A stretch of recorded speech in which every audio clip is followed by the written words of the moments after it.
ומבירת צרפת לבירת ישראל, יאסה. הוא התיכון הישראלי למדעים ולאומנויות שנמצא בירושלים וממוקם כבר כמה שנים בראש טבלת בתי הספר המצטיינים בישראל. מה הופך את בית הספר הזה למיוחד כל כך? איתמר ועדי, שני תלמידים מיאסה, עשו לנו סיור מודרך בבית הספר שלהם.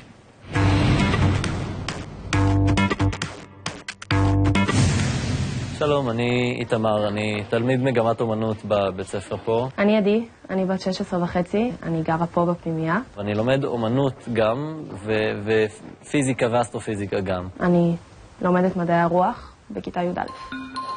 פה הקומה של הכיתות לימוד, ושם נמצאות המעבדות של מגמת מדעים, שם כיתות של השיעורים הכלליים, ופה זה החלל אומנות. בחדר הזה אנחנו יושבים תלמידי י"א וי"ב ומציירים בצבעי שמן. במסדרון הזה של המדרגות אנחנו מציגים כל אחד את הציור שלו כשמסיימים לצייר. זה אני ציירתי. גם מודריאן שאני חולה עליו, הוא עושה דברים מאוד דומים. אז אם נסתכל על המציאות של לפני 105 שנים ועל המציאות היום, זה לא אותו דבר.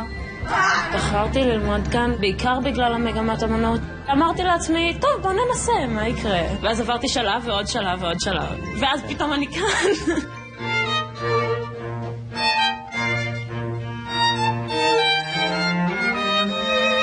מה המשמעות של המילה בצלם בעיני הרמב"ם? ומה המשמעות שלה אצל האדם? כשבאתי לבית ספר אני לא ידעתי מה לבחור, מגמת אומנות או מגמת מדעים, אז בסוף הרבבתי את שניהם. עכשיו אני אומר שהתרומה הזאת היא זניחה כשאני הולך להר מאוד מאוד גדול. למה? נופל כאן בעצם צפיפות בנפח.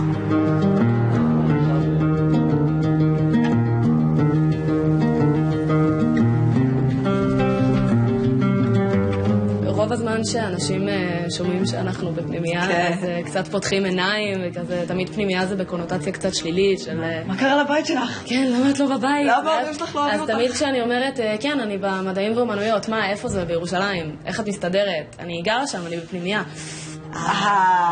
יש בעיות בבית? לא, לא, זה בסדר, הבית שלי לגמרי בסדר. ההורים שלי אוהבים אותי, אז למה הלכת? לא שצריך להתמודד איתה. אנחנו פה עכשיו במעבדת הכימיה. תסתכלו על מה שאני עושה עכשיו.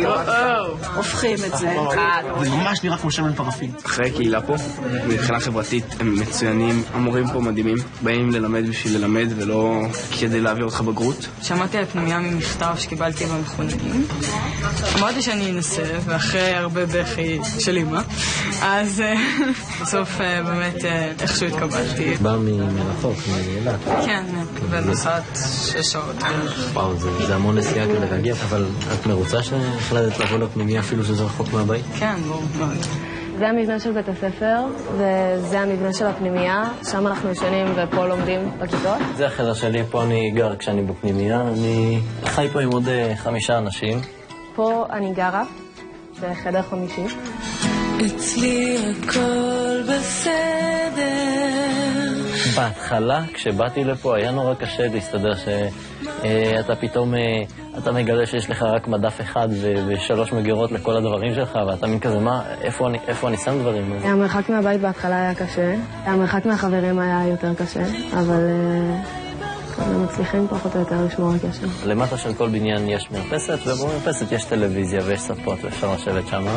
אבל אני אישית כבר 1.5 שנה לדעתי לא ראיתי טלוויזיה, ומשהו כמו חצי שנה לא שיחקתי במחשב, כי פשוט זה נראה לי מיותר, כי כשיש לי את החברה פה של הפנימייה, וכשיש לי את הלימודים שאני כל כך, כאילו, אני נהנה מהמגמה שלי, אני נהנה לשבת ולצייר. בשביל מה שאני אבזבז את הזמן על טלוויזיה.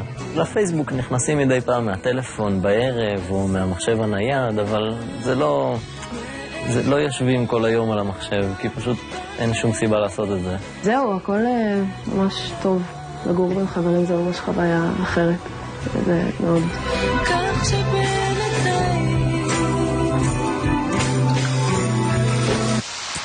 תודה רבה לעדי.